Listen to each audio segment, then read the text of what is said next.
It was just another humid evening in the villages of Burkina Faso. Children chased each other barefoot through the dusty fields, their laughter echoing against the backdrop of buzzing mosquitoes. For generations, those insects had carried fear with their wings, malaria, the silent killer of Africa's children. But now, there was something even more unsettling in the air. These mosquitoes were no longer just a part of nature. They were redesigned in laboratories thousands of miles away.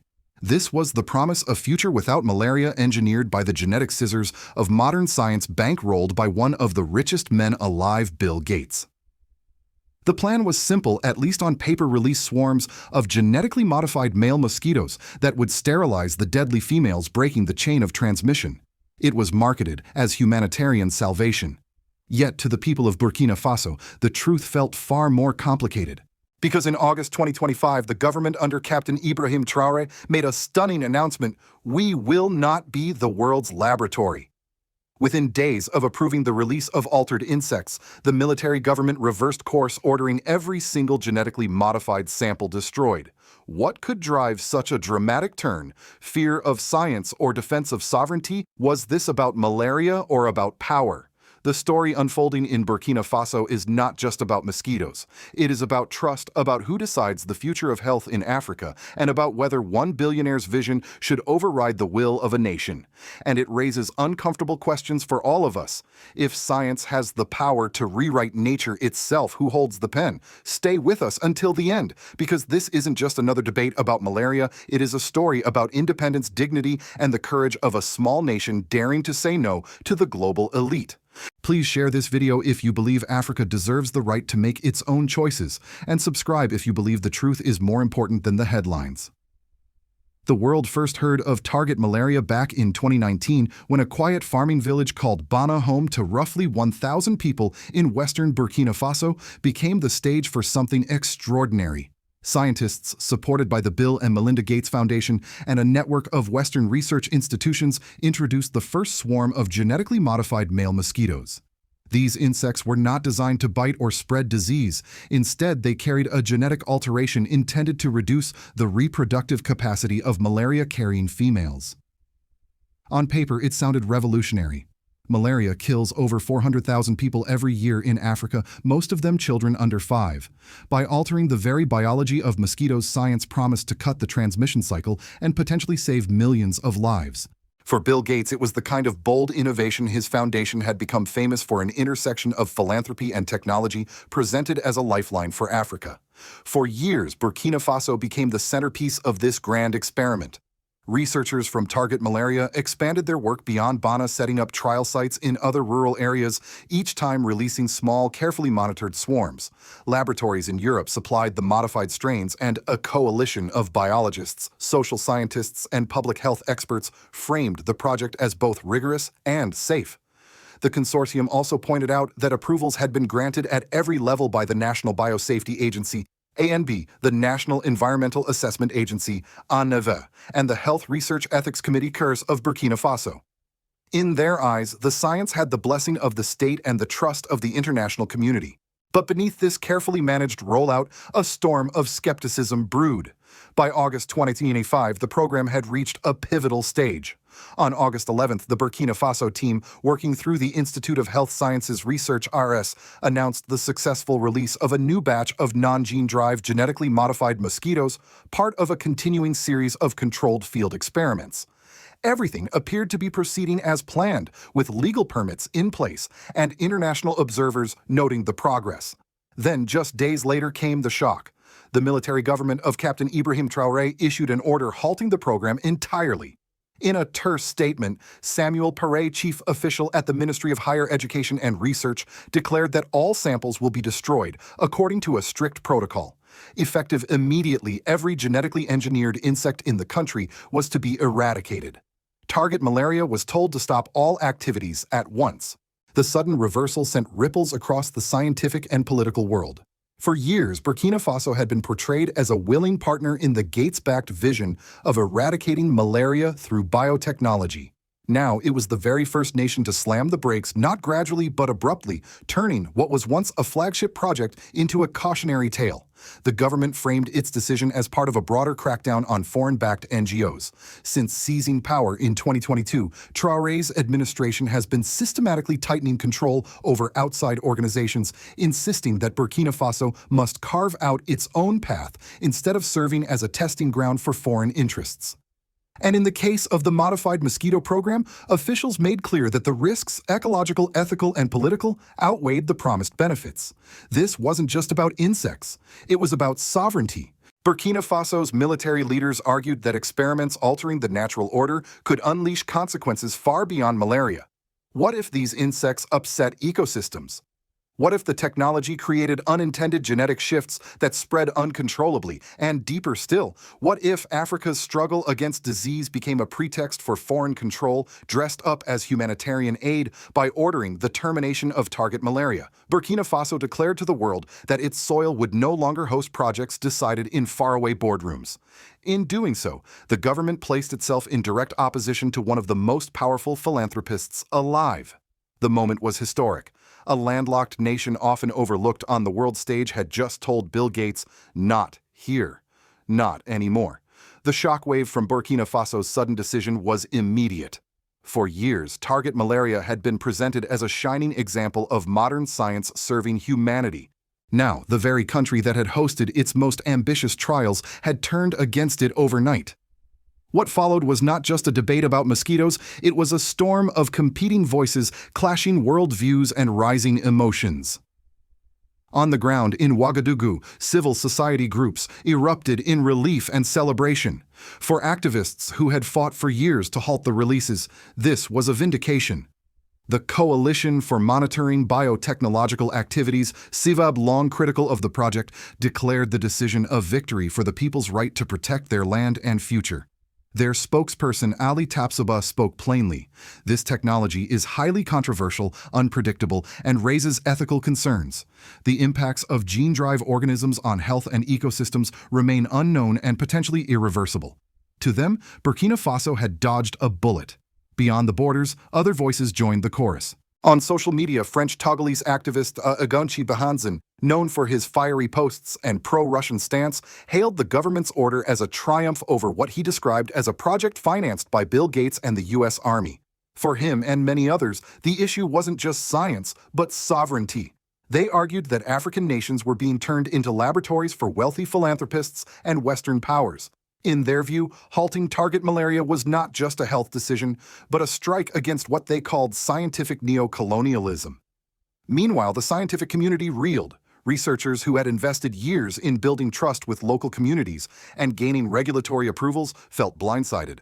They pointed out that Burkina Faso's National Biosafety Agency (ANB) and National Environmental Assessment Agency (ANEVI) had both approved the latest release, and that community leaders in villages like Sorukodingan had signed off on the trials.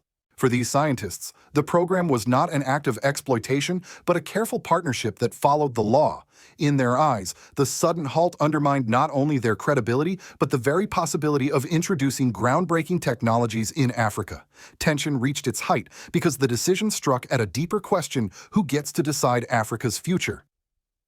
On one side stood philanthropists like Bill Gates with resources vast enough to shape global health policy. On the other stood leaders like Captain Ibrahim Traoré, determined to assert that no billionaire, no foreign NGO could dictate experiments on African soil without absolute consent. The clash was not only scientific but symbolic, the power of money versus the power of sovereignty. For ordinary people, the reactions were more visceral. In the hamlet of Bana, where the first genetically modified mosquitoes had been released years earlier, villagers expressed both fear and relief. Some worried about what had already been unleashed. Could the insects already have altered the balance of nature? Others rejoiced that their community would no longer be a test site. Mothers spoke of protecting their children from both malaria and unknown experiments. Farmers worried about their crops, their animals, their way of life, things that might not factor into lab reports but mattered deeply to them. Internationally, reactions split along familiar lines. Western media outlets highlighted the potential setback in the fight against malaria, framing Burkina Faso's move as a retreat from science. But African commentators and Pan-African movements praised the decision as a moment of awakening, a refusal to let outside forces gamble with the continent's future. This was the true climax of the story, a global collision of narratives. To some, Burkina Faso was jeopardizing progress against one of Africa's deadliest diseases. To others, it was standing tall, proving that dignity and self-determination could not be bought with promises of scientific salvation. In the days that followed, one phrase echoed from Ouagadougou to New York, Burkina Faso will not be the world's laboratory. When the order came down from Captain Ibrahim Traoré's government, it was more than just the cancellation of a scientific program. It reshaped the social and political landscape of Burkina Faso. The ripple effects reached from the smallest rural villages to the highest circles of international debate. For the people of Bana and other test villages, the announcement brought a complex mix of emotions. Some residents expressed immediate relief. For years, they had lived under the uneasy knowledge that their community was hosting insects no one fully understood. Parents feared what might happen if altered mosquitoes mixed with the natural population or if their children were bitten by creatures designed in foreign labs. To them, the government's decision felt like protection, a signal that their voices mattered after all. Yet lingering unease remained. What about the ones already released, some asked? Could the damage already have begun? Those questions lingered without clear answers, deepening the sense of mistrust toward foreign experiments. On a political level, the decision solidified Traoré's image as a defender of national sovereignty. Since taking power in 2022, his administration had positioned itself against what it saw as foreign overreach from multinational corporations to international NGOs. By halting target malaria, Traoré reinforced his populist message Burkina Faso's future would not be dictated by billionaires in Seattle or laboratories in Europe. This resonated strongly with citizens weary of decades of outside influence. For many, the choice to destroy genetically modified samples symbolized more than science, it was a declaration of independence. But the move also carried costs. By rejecting one of the world's most advanced anti-malaria initiatives, Burkina Faso risked criticism from global health organizations. Malaria remains one of the continent's deadliest diseases, and skeptics accuse the government of sacrificing medical progress for political theater. Western commentators warned that the decision might delay breakthroughs that could save countless lives. In their eyes, Burkina Faso was closing its doors on innovation, allowing ideology to outweigh urgent health needs. Still, among African civil society, the suspension triggered a broader awakening. Groups in Mali, Uganda, and Ghana countries where target malaria also had partnerships took note. If Burkina Faso could push back, why not them? The debate shifted from whether gene-drive mosquitoes were scientifically sound to whether foreign-funded experiments had any place in Africa at all. The controversy began to fuel a wider conversation about scientific sovereignty. Who owns African science? Who decides what technologies are tested and where? The ecological concerns added another layer. Critics feared that eradicating entire species, even deadly ones, could unravel ecosystems. Birds, bats, and fish that fed on mosquitoes might suffer. The chain reactions activists warned could be permanent and irreversible. These arguments strengthened the perception that Burkina Faso's leaders were acting not out of fear, but out of caution, a willingness to prioritize unknown risks over promised solutions. For Traoré's junta, the decision also reinforced its broader political project, limiting foreign-backed NGOs. In recent years, many such organizations had been viewed with suspicion, accused of undermining sovereignty under the banner of aid. Halting target malaria was part of this pattern, fitting neatly into the government's narrative of reclaiming control. The political theater and the human impact became intertwined. Burkina Faso's rejection of genetically modified mosquitoes was both a local defense of community life and a national assertion of dignity on the world stage. Whether one saw it as a setback or a triumph, it was undeniably a turning point, a reminder that science cannot exist in a vacuum separate from the societies it touches. In Washington, the news from Ouagadougou landed awkwardly. For years, the United States had championed the partnership between global philanthropists, scientific institutions, and African nations as the future of public health. Bill Gates, in particular, was not just a billionaire, but a symbol of American innovation and humanitarian reach. When Burkina Faso ordered the destruction of every genetically modified mosquito sample, it raised an uncomfortable question for U.S. policymakers. Was America's soft power being quietly rejected? American media outlets split in their coverage. Some highlighted the tragedy of malaria, reminding audiences that the disease still kills hundreds of thousands of African children annually, and framed Burkina Faso's decision as a setback that could stall life-saving science. But others noted the underlying issue of trust. How could Africans embrace experiments conceived abroad when history itself was filled with examples of exploitation, medical trials without consent, resources extracted under the guise of aid, and promises that rarely translated into dignity? Across Europe, the reaction was similar. Research institutions in the United Kingdom, France, and Germany, many of them partners in Target Malaria, expressed disappointment. Years of work, millions in investment, and painstaking regulatory steps had been wiped away overnight. For them, the decision reinforced a fear that politics could derail science, no matter how rigorous the process. Yet, even within Europe, ethicists and environmental groups applauded Burkina Faso, arguing that rushing into gene drive technology without global consensus was reckless. Meanwhile, in Africa, the ripple effect was unmistakable. Civil society organizations in Mali, Uganda, and Ghana, all of which had been working with Target Malaria, began re-examining their own commitments.